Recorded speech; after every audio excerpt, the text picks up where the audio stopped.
Assalamualaikum Ustadz. Assalamualaikum. Ya, semoga Ustadz dan seluruh umat muslim selalu dirahmati oleh Allah Subhanahu wa taala.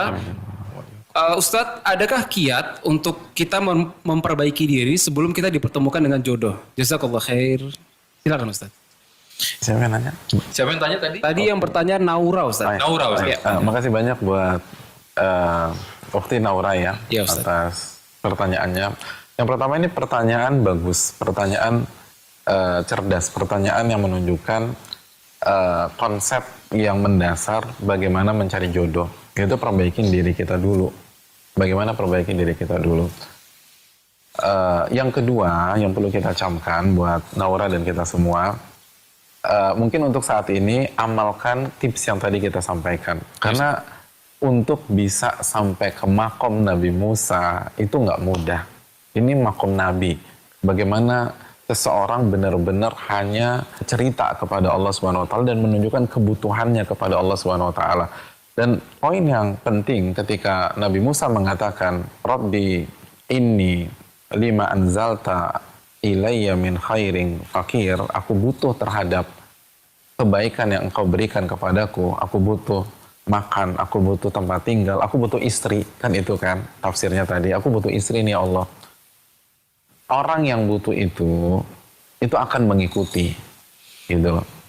Rozak butuh sama Fani. Kira-kira yang nentukan schedule siapa untuk ketemuan? Kan nggak lucu kalau Rozak bilang, Fan gue lagi butuh lo nih, gitu loh. Lo kapan bisa ke rumah gue? Kan Fani juga bingung. Yang butuh siapa kali? Yang butuh tuh ngikutin. Gitu. Jadi ketika Nabi Musa merasa butuh, dan kita semua merasa butuh, kita harus ngikutin cara Allah Subhanahu Wa Taala. Baik Ustadz. Gitu. Kita akan ngikutin cara Allah Subhanahu wa taala. Misalnya seorang sales ya. Seorang sales ketika dia butuh customer, dia butuh orang yang membeli produknya, maka dia akan ngikutin tuh. Fani mau beli motor terus ternyata awalnya rencana ketemu di dealer tapi nggak bisa datang karena ada meeting. Nanti sales akan nanya tuh, Bapak meeting di mana Pak Fani? Gitu loh. Apa saya merapat ke tempat Bapak? Oh nggak, aku meeting lama gitu. Yaudah aku nggak apa-apa kok nunggu di lobi gitu sampai Bapak selesai. Jadi pokoknya diikutin aja. Itu orang butuh demikian. Nah pertanyaannya, bener nggak nih kita butuh sama Allah? Sekali lagi, perasaan yang disampaikan Nabi Musa, dia butuh kepada Rabbul Alamin. Orang yang butuh akan ngikutin. Orang yang butuh nggak akan ngelawan. Orang yang butuh akan mengerjakan apa yang di request oleh pihak yang dia butuhkan. Dia nggak akan main-main gitu. Orang kita butuh, ketika seseorang butuh kerja, lalu dia melamar ke perusahaan, maka dia akan ikuti job desk yang diberikan perusahaan tersebut. Akan mengikuti peraturan. Kenapa? Karena gue butuh duit, gue butuh nafkah diri gue, istri dan anak-anak. Karena ketika lo butuh, lo akan ngikutin aturan main dari perusahaan tersebut. Nah, simpel aja. Kalau benar-benar kita butuh jodoh dari Allah, Allah yang milih nih. Bukan teman kita yang milih, bukan nafsu kita yang milih, bukan sebatas orang tua yang milih terus jodohin buat kita, tapi Allah yang milih. Maka benarkah kita sudah menerapkan konsep orang yang butuh di dalam kehidupan kita?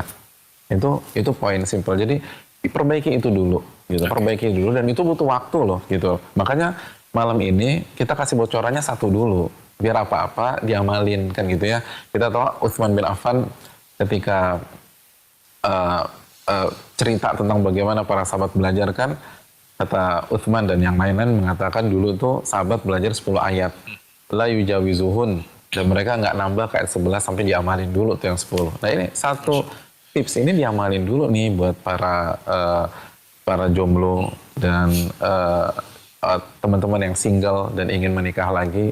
Sudahkah menjadi orang yang butuh kepada Allah Subhanahu wa taala?